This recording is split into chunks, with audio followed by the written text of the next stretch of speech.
Lorenzo Cain, 13-year career, has announced his retirement. Good for him.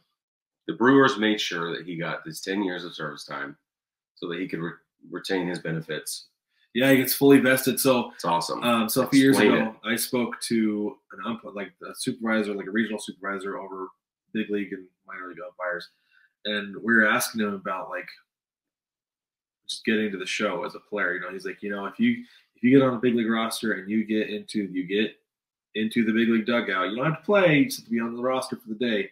It's like you get a pension, but it might be like you have a cup of coffee with the team. It might be like a few dollars here and there. It's not going to set you up for life. Yeah. But you're fully vested with your pension as a big league player after 10 years. You get 10 years of service time.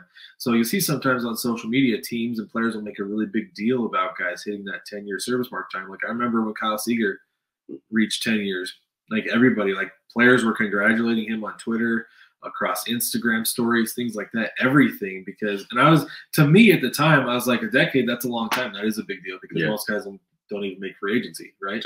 100%. Or arbitration. Yeah. But when I found that out, I was like, everybody's congratulating because now he is legitimately set up with his pension, which means that his kids are going to be more comfortable too. Yeah. Right. So I think it's cool that the Brewers went out of their way to make sure he had his exactly 10 years of service time. I think Lorenzo Cain might have gotten to the point where he's like, I reached my mile marker. Yeah. I'm set. I'm getting off at this exit. Yeah.